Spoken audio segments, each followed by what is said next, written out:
Boa noite a todos.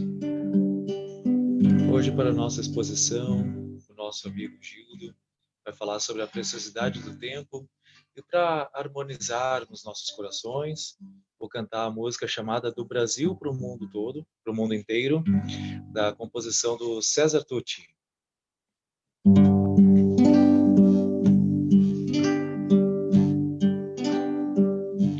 Senhor Jesus, amigo verdadeiro, hoje sabemos porque estamos no Brasil.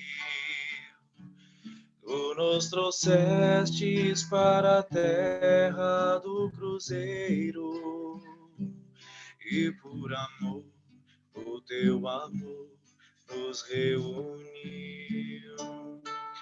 Por tantas vezes renasci no velho mundo, em muitas delas por orgulho me perdi. Criei sistemas, guerras, lemas de egoísmo, e desse jeito me afastei tanto de ti. Agora estou criança em solo brasileiro. No Evangelho eu encontro a direção. Quero vibrar amor e paz pro mundo inteiro, a começar pelo meu próprio coração. Reconstruir meus sentimentos, lutar por dentro para que eu possa melhorar, iluminar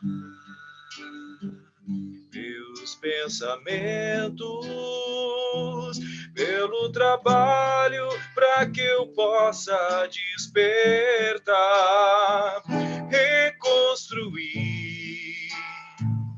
meus sentimentos, lutar por dentro para que eu possa melhorar, iluminar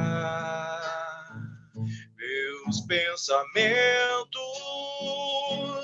pelo trabalho para que eu possa despertar nas terras do Brasil, com as cores do Brasil, todas as cores cabem no nosso Brasil.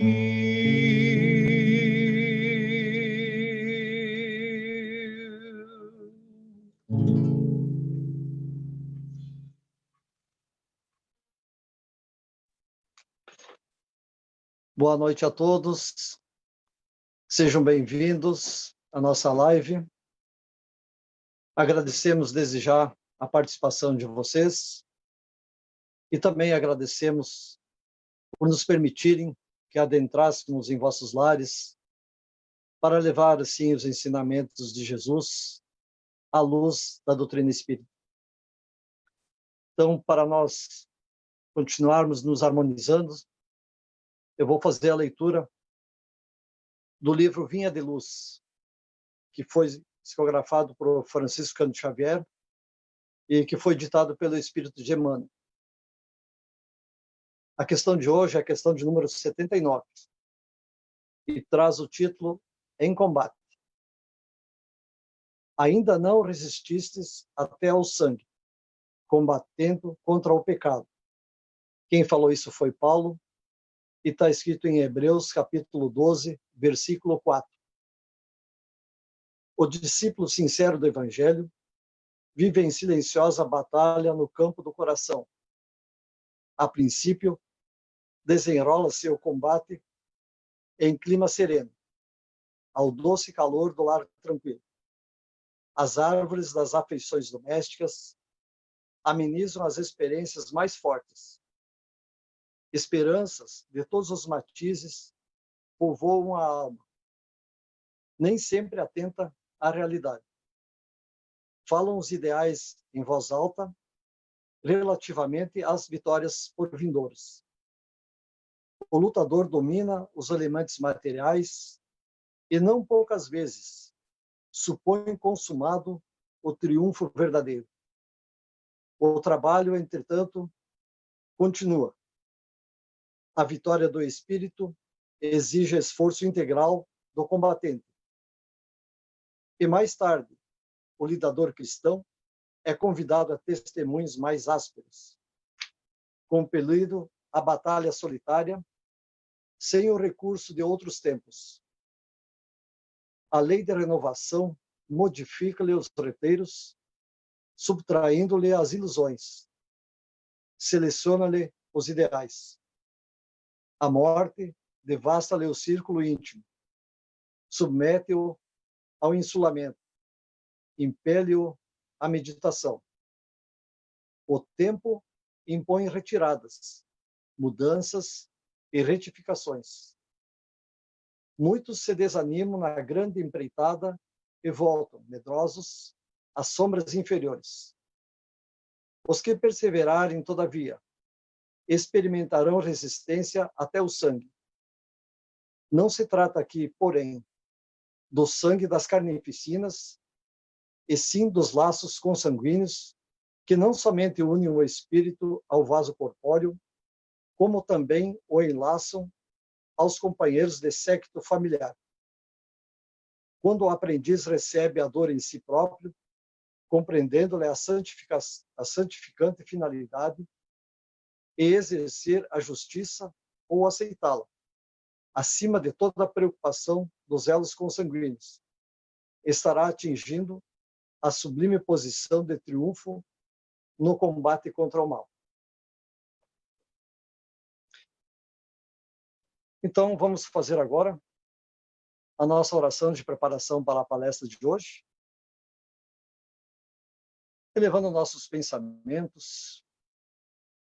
Mais uma vez aqui estamos, distantes fisicamente um dos outros, mas unidos pelo pensamento, pelo coração, ao Pai, Senhor da vida, fonte de todo amor, e por sua infinita misericórdia e bondade, nos dotou do livre-arbítrio, para que por nós mesmos procurássemos o caminho evolutivo. Eis-nos aqui, Senhor, em busca da iluminação de nossos sentimentos, de nossos raciocínios, para melhor servir e vivenciar os ensinamentos que já aprendemos através das diretrizes estabelecidas por Jesus à humanidade, para que também possamos auxiliar e colaborar na elevação e bem-estar de todos os nossos irmãos. Sabemos que as horas que dedicamos a esses trabalhos de elevação, estaremos sempre amparados e protegidos pela espiritualidade superior.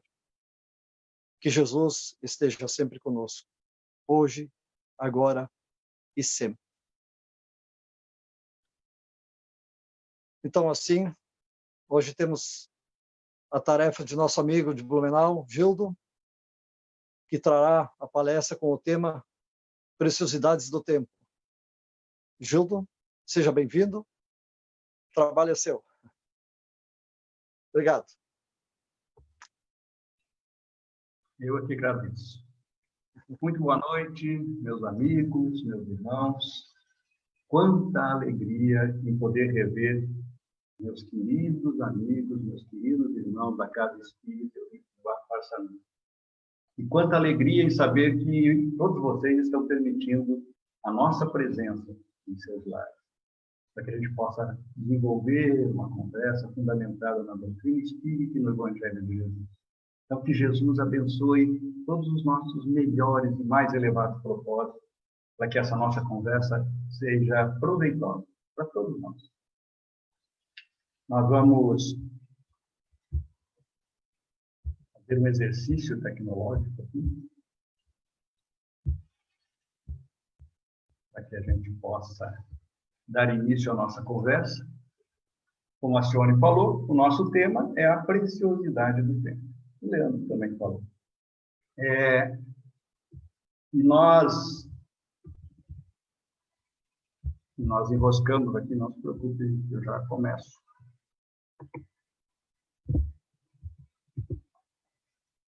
Agora há pouco, nós estávamos fazendo o culto do Evangelho do Lar aqui em casa, e o tema que nós abrimos também de um livro psicografado por Chico Xavier, vinha da segunda carta de Paulo aos Coríntios. E Paulo afirmava: eis aqui, agora, o tempo aceitável. O tempo que nós estamos vivendo aqui agora é o tempo que nós necessitamos para promover a nossa transformação. E talvez a principal pergunta dessa nossa conversa de hoje, que a gente vai tentar responder, ou que a gente possa encontrar subsídios para tentar responder, é por que será que a maioria das pessoas não consegue identificar nesse momento atual que a humanidade está vivendo a preciosidade desse tempo, da oportunidade transformadora do tempo que nós estamos vivendo.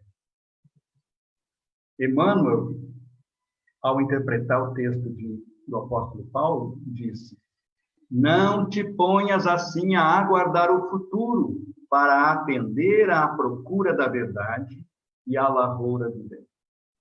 O momento é agora.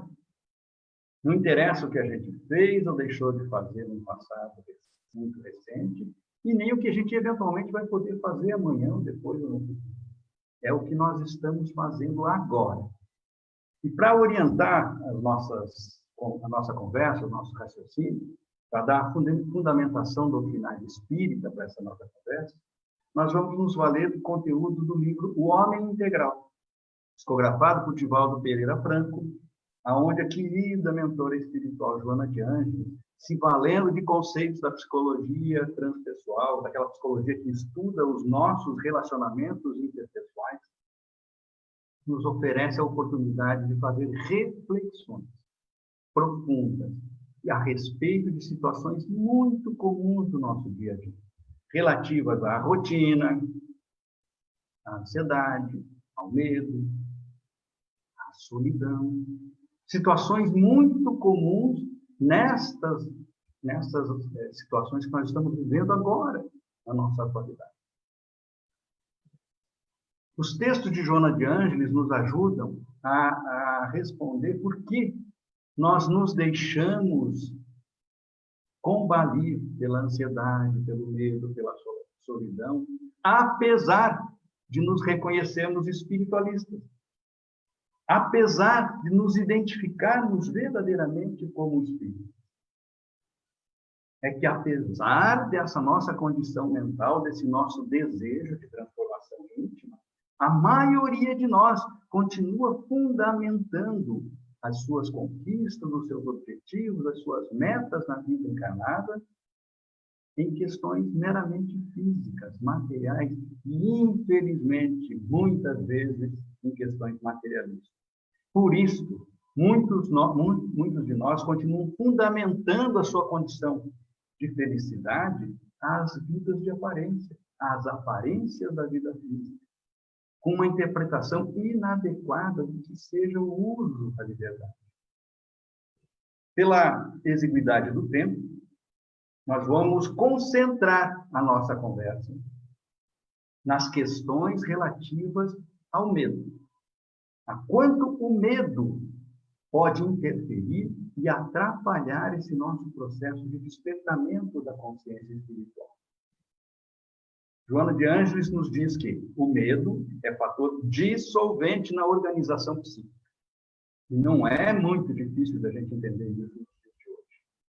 Todos nós tínhamos um planejamento mental, até março.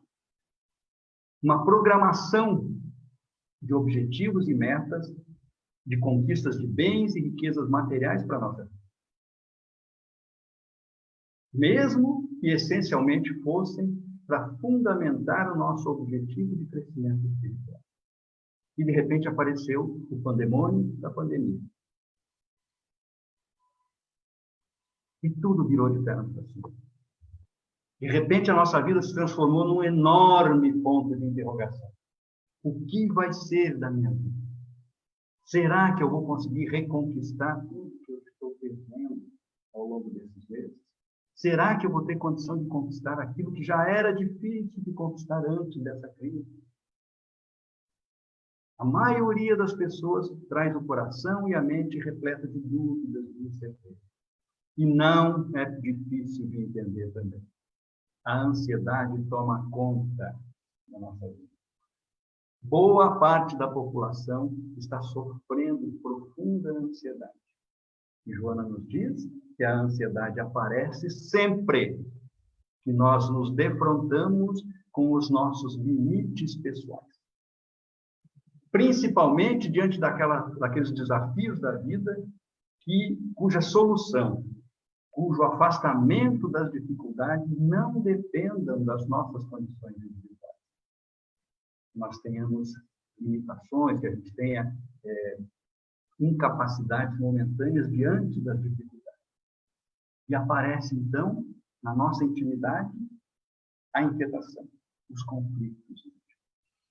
E, obviamente, não tarda para que essa inquietação e esses conflitos íntimos se transmitam, se reflitam nos nossos relacionamentos interpessoais. Muitos de nós hoje estamos vivenciando momentos de profunda inquietação e conflitos nas relações afetivas, nas relações familiares, nas relações profissionais, nas relações sociais e na nossa relação com a fé, na nossa relação com a realização e cumprimento das leis de Deus.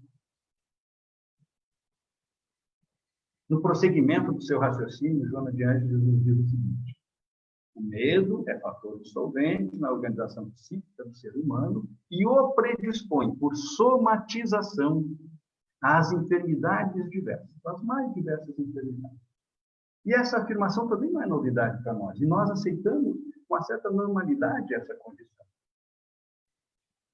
Mas sabemos que a nossa sociedade é movida pela ansiedade e convive com o medo muito antes do advento da pandemia da Covid-19. E a gente sabe, a pessoa que vive com ansiedade somatiza essa energia negativa. Quantas pessoas a gente conhece? Vê lá, quantas pessoas você conhece? Que têm predisposições à hipertensão. Que por causa da ansiedade, eventualmente chegaram a ser vítimas de AVC, acidente vascular cerebral, o famoso derrame cerebral. Quantas pessoas você conhece que têm problemas cardíacos? E que por conta, eventualmente, da ansiedade, do medo tomando conta da sua vida, das situações de desequilíbrio emocional, têm infartos fulminantes? Quantas pessoas você conhece que, por causa da ansiedade, comem demais? Quantas pessoas você conhece que, por causa da ansiedade, perdem a fome? Sofrem, eventualmente, de anorexia? Eventualmente, até da bulimia, que é um caso mais sério, mais grave. Você conhece alguma pessoa que tem dor de estômago, dor de barriga, diante de situações desafiadoras que resultam em medo e ansiedade? E as azias? As gastrites, as úlceras, os tumores benignos e malignos? A gente passaria muito tempo aqui fazendo uma lista das enfermidades resultantes da condição mental proporcionada pela ansiedade e pelo medo. O medo está na comissão de frente da escola de samba dos Unidos pela Ansiedade. O medo faz parte do ministério na vida de todos aqueles que permitem serem governados pela ansiedade. É importante que a gente tenha esse entendimento. A gente aceitava normalmente a condição 1 para 1, o indivíduo sendo causa das suas moléstias por causa dos desequilíbrios emocionais. Mas o que acontece com um planeta em que a maioria esmagadora da população, a maioria esmagadora dos espíritos encarnados que moram nesse planeta, vivem submetidos a um sistema que produz ansiedade contínua e crescente, que estejam sendo vítimas de um processo de medo constante na sua vida, ao longo de dezenas de anos, décadas e décadas, séculos, talvez milênios.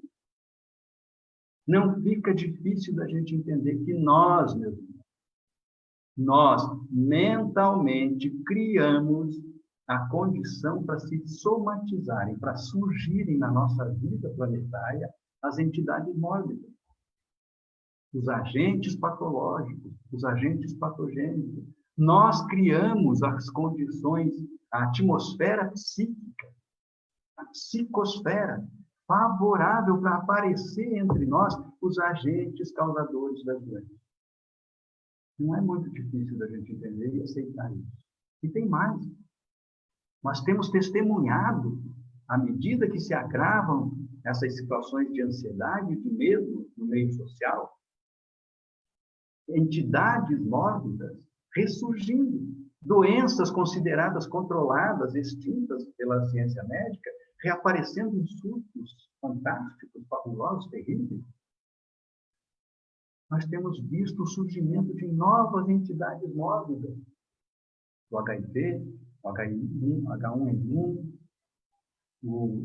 a bactéria da ebola, da pandemia do ebola, Zika, chikungunya, e o vírus abençoado do novo coronavírus. Essa expressão que nós estamos utilizando, a gente está tomando emprestado de uma hipotética psicografia que circulou livremente pelas redes sociais no comecinho de março, logo que começou a crise da pandemia aqui no Brasil. De autor espiritual desconhecido e de médium desconhecido, pelo menos eu não conheço a autoria. O autor espiritual dizia: sim, o novo coronavírus é um vírus abençoado, pois nos foi ensinado que a dor é grande professora. E logo em seguida ele nos faz a pergunta: quantas lições podem ser aprendidas com essa lição, com essa situação que estamos vivendo? E essa pergunta dessa psicografia de autor desconhecido nos remete a duas questões que nos chegam através de um texto de Emmanuel, através da psicografia de Chico Xavier, no livro Palavras de Vida Eterna. Emmanuel nos pergunta justamente isso, nos leva a esse questionamento. Quantas lições estamos aprendendo desde o começo? Quantas lições estamos aprendendo hoje com as experiências que vivenciamos? Quantas lições estamos predispostos a continuar a aprender? Porque as situações da pandemia ainda vão continuar ativas entre nós. Nós estamos no auge da pandemia aqui no Brasil. Tanto a pandemia quanto as consequências da pandemia vão estar presentes na nossa vida por muitos anos. Muitas lições à frente para serem aprendidas. E Emmanuel, lá no texto Vida e Posse, do livro Palavras de Vida Eterna, nos pergunta: quanta riqueza espiritual temos incorporado na nossa vida com tudo que tem acontecido à nossa volta? Quanta riqueza espiritual temos incorporado na nossa vida com todas as experiências que temos testemunhado e vivenciado no ano de 2020. E nos orienta, nos alerta. Diante de tudo que está acontecendo, que cada um de nós faça um esforço lúcido, consciente, para identificar, para acolher e assimilar todos os valores da grande vida, diante de todas as experiências que estamos vivendo nesse ano. Todos os grandes valores espirituais que a vida tem nos oferecido, a oportunidade de aprender. Infelizmente, a maioria das pessoas não tem esse foco emocional, esse ponto de vista para descobrir os grandes valores espirituais que os acontecimentos da vida têm nos proporcionado. Justamente porque se deixam tomar pelo medo. O medo é fator dissolvente na organização psíquica. Joana de Ângeles, então, nos ajuda. Ela nos dá uma descrição de comportamentos característicos daquelas pessoas que se deixaram tomar pelo medo, pela ansiedade. Então, nós vamos pegar os tópicos oferecidos por Joana de Ângeles e vamos comparar com o nosso comportamento. A ideia não é comparar com o comportamento do outro. É avaliar a nossa própria condição mental diante de tudo que está acontecendo. Ela nos diz que o medo está por trás de todas as reações extremistas. Todas, sem exceção. E dá para a gente identificar duas características básicas das reações extremistas. As passivas e as ativas. Vamos ver. As reações passivas. O indivíduo fica congelado de medo diante da situação desafiadora. É um comportamento característico da inação. Inação não está diretamente relacionada à falta de ação, mas sim à hesitação diante da situação do mundo. A demora para tomada de atitude, de decisão adequada, necessária, diante daquela situação que o indivíduo está vivendo. Sabe? Adiar, protelar, empurrar com a barriga. Quase sempre, essa reação passiva diante da situação que causa medo é uma certa condição de transferir a responsabilidade para outra pessoa. Fica esperando que os outros tomem atitudes e resoluções para depois a pessoa seguir. É uma característica da ignorância. Não só da ignorância das questões materiais, físicas que nós estamos vivendo, mas principalmente ignorância das leis divinas. E é resultado do indivíduo deliberadamente se entregar à ociosidade física e mental. Tá? Aproveitando o afastamento social para deixar de fazer, ou para não fazer nada. Esse comportamento é um erro gravíssimo para nós. Porque a doutrina espírita coloca à nossa disposição todos os recursos necessários para que a gente saia dessa condição de ignorância, principalmente do cumprimento das leis. Todos os recursos científicos, filosóficos, morais. Mais do que isso, nos permite um melhor entendimento do Evangelho de Jesus, quando nos lembra todos os ensinamentos e os exemplos deixados por Jesus há quase 2000 anos. Mais do que isso, quando nos leva à condição de aprender a tudo que o Mestre não pôde nos ensinar há 2000 anos, porque o Espiritismo vem cumprir a função, a missão do Consolador prometido por Jesus. Então, é muito séria essa condição de se deixar tomar pelo medo e ficar ocioso, mental e fisicamente, pelo espírito. Não tem argumento que justifique isso no nosso comportamento. Duas situações muito comuns da reação passiva diante do medo. Primeiro, a negação. A gente vê muito por aí, pelas redes sociais, nas declarações na televisão. O que está acontecendo não é tão grave quanto estão falando. Isso daí é um excesso da mídia do planeta inteiro. O planeta inteiro está enganado, nada disso é grave. É perfeitamente normal morrer mais de 80 mil pessoas em 4 meses. Isso é negação. E o negacionismo anda de mão dada com o desculpismo. A pessoa se vale da opinião de terceiros, de conjecturas, do achismo de terceiro, para fazer uma lista racional para se auto-justificar do porquê está deixando de agir, ou porquê está tomando atitudes que são contrárias e adequadas às necessidades momentâneas. Negação. Isso enquanto a pessoa não é afetada pela situação.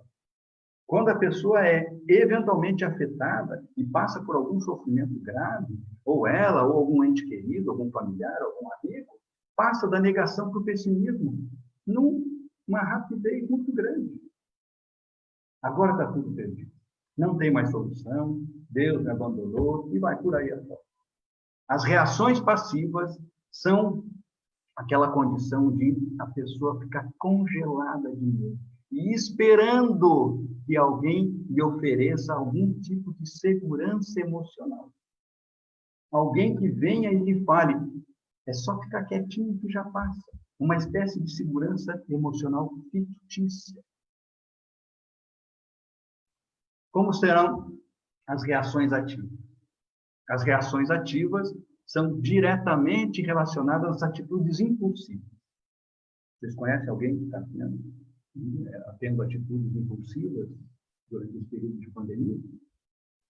As atitudes impulsivas, ao contrário das reações passivas, o indivíduo tem recursos intelectuais, não é ignorante, ou não é completamente ignorante. Mas age sem pensar, age de forma irrefletida. O que acontece com muita frequência nas reações ativas impulsivas é que a pessoa vai tomar consciência do erro que cometeu depois. Eu sei que não acontece com vocês. Acho que é só comigo que acontece. Mas às vezes acontece de eu tomar consciência. Ai, falei o que não precisava. E para palestrante isso é legal. Ou não falei o que precisava. Depois que passa o momento, você se lembra que deveria ter falado, faz um raciocínio mais lógico. Agi, fiz o que não devia ter feito. Ou não fiz aquilo que deveria ter feito. Isso é um comportamento muito comum em todos nós ainda, quando, diante de uma situação desafiadora, a gente acaba tomando atitudes irrefletidas, mas passíveis de serem consertadas, porque as oportunidades se renovam na nossa vida. O mais grave das atitudes impulsivas é quando elas são motivadas pela teimosia. Nós conhecemos pessoas que erram, veem o resultado negativo do erro que cometeram e continuam perseverando no erro, teimosamente, tentando modificar uma situação que a gente vê que não tem jeito de consertar, se não se modificarem os seus comportamentos, as suas concepções. São manifestações do orgulho e do egoísmo. E dentro desse contexto da teimosia, das reações ativas, contínuas e constantes, nós vemos as manifestações do extremismo, causando bastante mal no nosso meio social, na família, nas atividades profissionais. E Joana de Ângeles nos diz, no âmago do extremismo ativo, nós vamos encontrar as violações, os protestos, o vilipêndio, o desprezo, o menosprezo, o desrespeito às pessoas, à sociedade, às situações, às normas, às regras, às leis. É sério, é triste, é grave esse tipo de comportamento. Mas também está presente no âmago do extremismo ativo o exibicionismo. Quem são os exibicionistas? Conversa com a pessoa que está aí do lado e pergunta se vocês conhecem algum exibicionista. Conversou? Acorda quem está dormindo, que às vezes a gente está falando, a pessoa dorme. Né? Quem são os exibicionistas? São todas aquelas pessoas cujo comportamento é instigado, é movido pelo orgulho e pelo egoísmo.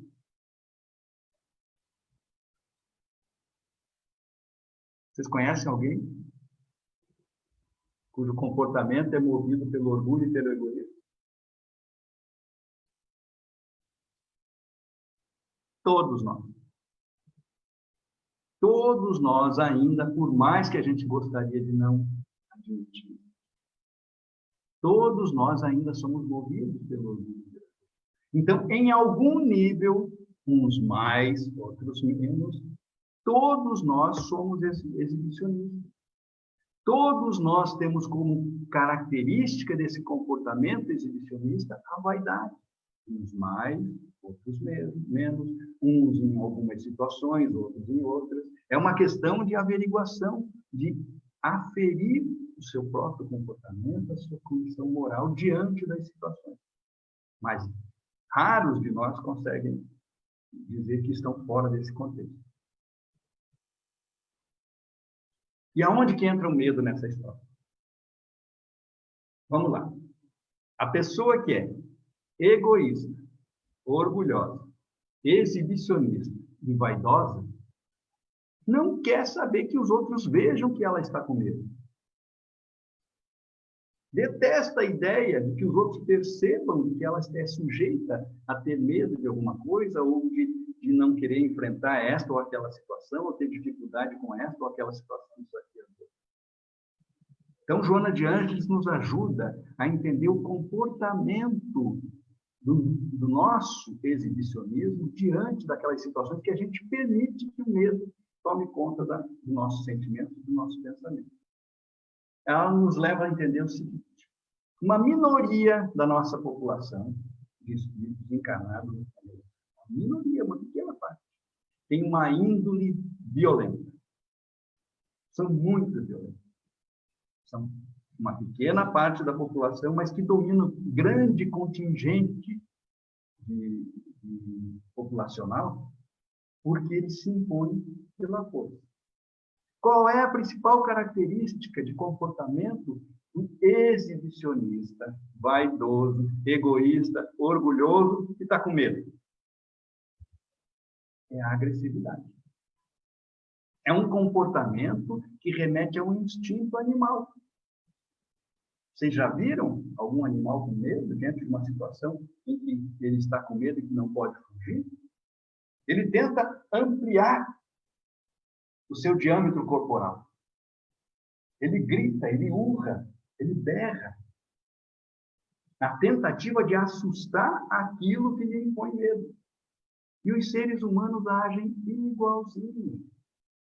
O ser humano que traz em si uma índole violenta, agressiva, opta, como segundo nos orienta Joana de Ângeles, pela luta furiosa contra todas aquelas situações em que a sociedade, o meio, possa perceber que ele está com medo, que ele esteja assustado por alguma razão. Do comportamento desses indivíduos surgem as prescrições do ódio, a dissensão, a desconfiança.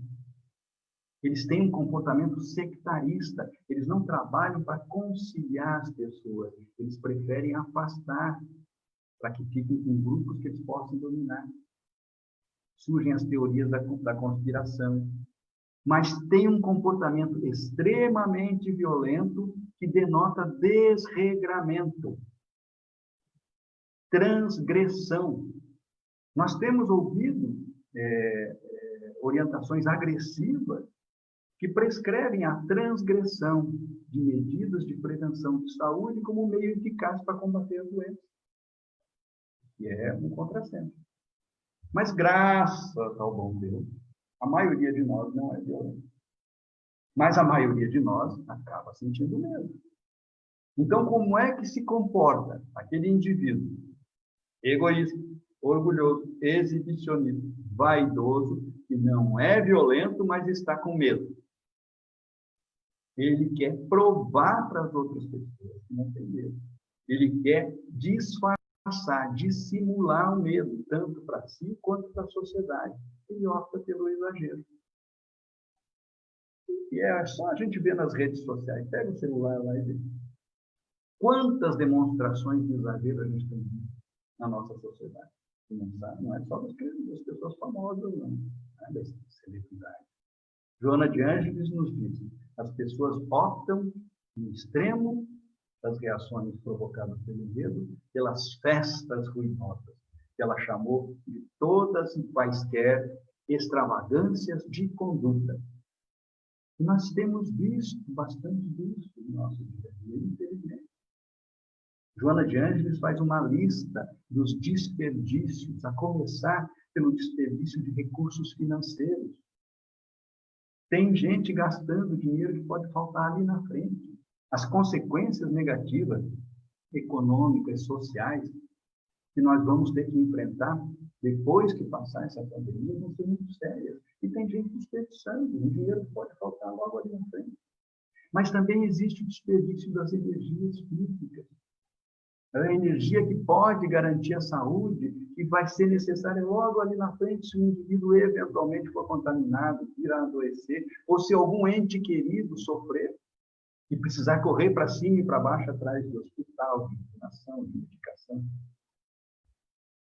Desperdício de energia mental. Passa horas e horas no computador, falando, trocando ideia fútil, para não dizer mesquinha, inferior, infeliz, com outras pessoas pelo celular. Desperdício de energia espiritual. Desperdício de tempo. Desperdício da oportunidade grandiosa que a providência divina está nos oferecendo para a nossa reforma íntima. Tudo para manter uma condição de vidas de aparência.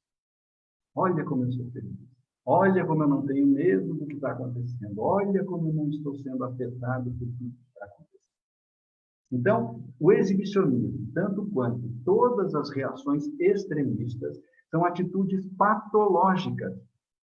São atitudes que denotam desequilíbrio psicológico, fragilidade emocional para enfrentar os desafios, tentativas para superar as pressões que o indivíduo sofre e não está sabendo lidar. É uma fuga. São fugas que representam uma forma de alucinação escapista, segundo a expressão de Joana de Ângeles.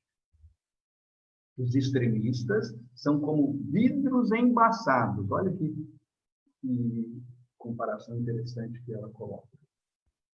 Os extremistas estão nos oferecendo, para mim e para todos nós, uma lente embaçada com que eles veem o mundo, para que a gente possa ver o mundo pela ótica incorreta pela qual eles observam a vida de forma distorcida. É preciso que a gente esteja atento a essa condição. Outra condição muito presente por conta do medo é o sentimento de solidão. E esse sentimento de solidão impede que a gente repare que esse momento é propício para a gente olhar para dentro de nós, para descobrirmos as nossas virtudes, as nossas habilidades, as formas como melhorar a capacidade de manifestar as virtudes, de aprimorar as nossas habilidades, mais do que isso, de descobrirmos nas nossas potencialidades novas condições e reinventarmos a nossa forma de viver, de redirecionarmos os nossos objetivos da encarnação, de promovermos verdadeiramente a nossa reforma íntima. Emmanuel, quer saber se tu está promovendo a sua reforma íntima? Nós estaremos promovendo a nossa reforma íntima quando estivermos produzindo de nós mesmos, seja lá o que for, por menor que seja, por mais insignificante que possa parecer, quando estivermos produzindo por nós mesmos para o bem geral, para o bem de todos, para o bem comum. Aquela psicografia que nós usamos no começo da nossa conversa, o mentor espiritual fala o seguinte: enquanto a solidariedade se destaca em alguns, uma minoria, outros exacerbam o seu egoísmo. A maioria ainda continua exacerbando o seu egoísmo. Quer saber se tu está promovendo a tua renovação íntima durante esse processo de pandemia? Presta atenção nas tuas atitudes. Quanto do teu tempo tu dedica para praticar ou tentar praticar a verdadeira solidariedade? Novamente, Joana de Ângeles nos auxilia. Pergunta lá para a tua consciência. Eu estou solícito durante esses tempos de pandemia? Quem está solícito? O que é estar solícito? Está solícito quem não poupa esforços para ajudar, servir e ser útil. A todos, a tudo, em todos os momentos, desde as situações mais simples e comuns, corriqueiras do dia a dia, até as situações mais graves, mais desafiadoras, como essas que nós estamos vivendo aqui agora. Estar solícito é pensar no outro e em como ajudar, nos orienta Joana de Ângeles. E complementa, o egoísta nunca está solícito. O egoísta nunca está solícito. Por isso, se sente abandonado, incompreendido, infeliz, sempre atormentado, porque está esvaziado de objetivos elevados. Os objetivos elevados que ele tinha para antes da pandemia eram para suas conquistas pessoais. Não tinha como essência desses objetivos o bem comum, o bem de todos. E agora está perdido, não sabe o que fazer. O homem solidário jamais se encontra solitário nos dias de hoje. E um outro engano. Na tentativa de fugir da solidão, se valendo dos recursos das redes sociais, tem muita gente procurando o sucesso social. É mais um aspecto daquelas fugas. As festas ruidosas do sucesso social pelas redes sociais, pela internet. E a pergunta que vem agora seria a solicitude, a prática da verdadeira solidariedade, sinônimo de sucesso social? Precisa ser famoso para estar praticando a verdadeira solidariedade? Não. Sucesso social está em íntima relação, muitas vezes, na maioria das vezes, com a falta de afetividade verdadeira. Joana de Ângeles nos diz: o sucesso social vende imagens e ilusões breves, vende soluções fáceis e segurança emocional fictícia e procura aquelas pessoas, os infelizes, que estão envolvidos pela ignorância, para que possa, através desse envolvimento, tirar proveito pessoal. É importante entender isso. Quem busca só o sucesso social, ele está em busca do oportunismo, porque o oportunismo vende. A solicitude, ao contrário, doa. E se doa incondicionalmente. A respeito do oportunismo, tem um texto muito interessante.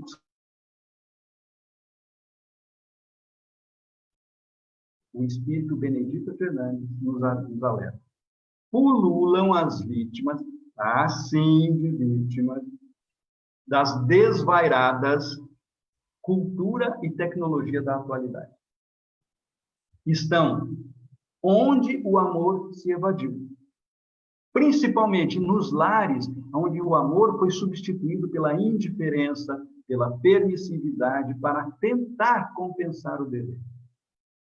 Então, se existe um dever, primeiro, primordial, neste momento em que nós fomos constrangidos a voltar a nossa atenção para o lar, a ficarmos confinados, convivendo com os nossos entes queridos, com os nossos familiares, o nosso dever primordial é desenvolvermos atitudes, tarefas, hábitos e costumes que nos levem a reaprender a como praticar a verdadeira afetividade com aqueles a quem a gente se dedica, aqueles a quem a gente ama. Fazer uma combinação entre as pessoas dentro de casa para que a gente consiga praticar da melhor maneira possível o amor incondicional. Todos nós temos a nossa liberdade de escolha.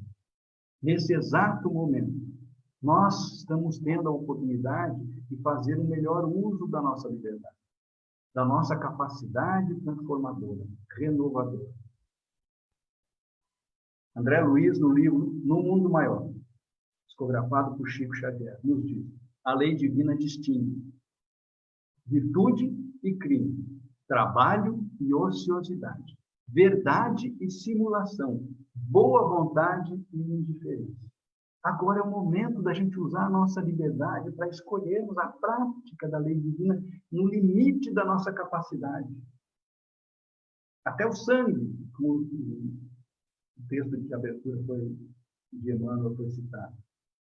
Que a gente procure colocar a virtude, o trabalho, o esforço sincero, verdadeiro, em prol do bem comum, para que a verdade seja manifestada através das nossas palavras, das nossas atitudes, dos nossos sentimentos, dos nossos pensamentos, para que a boa vontade esteja presente na nossa solicitude.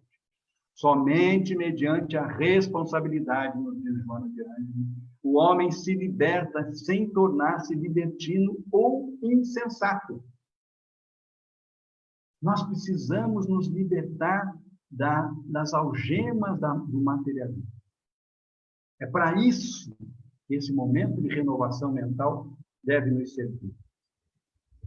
E nós vamos aproveitar esse finalzinho da nossa conversa para que a gente possa, de alguma maneira, entrar em contato com o pensamento do Cristo e renovar o nosso compromisso de esforço para a nossa transformação e para a transformação de todos com os quais a gente se relaciona. A gente já ouviu por muito tempo o convite de lideranças que nos prometiam felicidade através da conquista de riquezas e bens materiais. E a pandemia da Covid-19 veio demonstrar que não existe condição material que seja garantia de felicidade, que possa nos livrar de todo e qualquer sofrimento, dificuldade, transtorno. Então é a hora da gente fechar os nossos olhinhos e ouvir o convite que nos chega de Jesus. Está lá no Evangelho de Mateus, no capítulo 20. Jesus falou assim: vinde a mim, todos vós que estáis aflitos e sobrecarregados, e eu vos aliviarei. Então vamos pedir ao nosso querido amigo Jesus, ao nosso irmão melhor, nosso guia e modelo, para que possa aliviar as nossas tensões emocionais, mentais,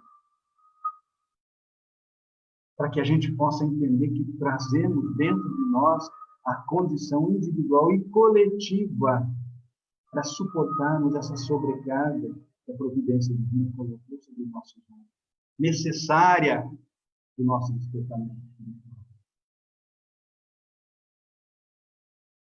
Vamos pedir que o pensamento do Cristo envolva todos os nossos lares, todos os nossos irmãos encarnados e desencarnados, para que essa energia renovadora preencha o nosso coração, as nossas vidas.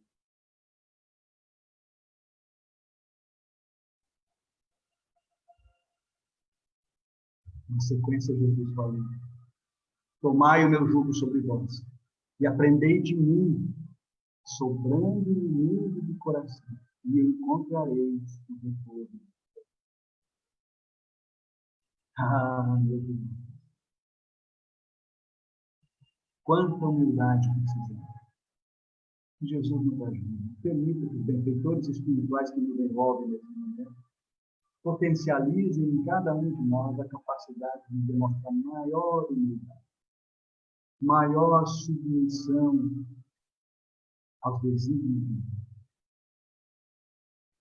para que a brandura tome conta dos nossos sentimentos, para que a gente afaste do nosso pensamento a revolta, a indignação, a contrariedade diante do desígnio de Deus. Para que possamos aspirar momentos de mais pacificação, de mais serenidade, de maior esperança, de confiança, que possa traduzir-se e traduzir em repouso da vida. Jesus, no final de sua fala, justificou o convite que nos fazia de porque meu jugo é suave, meu fardo é leve. Sem estarmos em sintonia com a mente do Cristo, sem buscarmos a sintonia constante com os prepostos de Deus, os espíritos benfeitores que estão frequentemente ao nosso lado, dificilmente iremos chegar à conclusão de que os esforços que estamos fazendo são diante de Pai e de Pai. Que Jesus nos abençoe e possamos tirar algum proveito dessa nossa conversa e muita paz a todos. Até a próxima.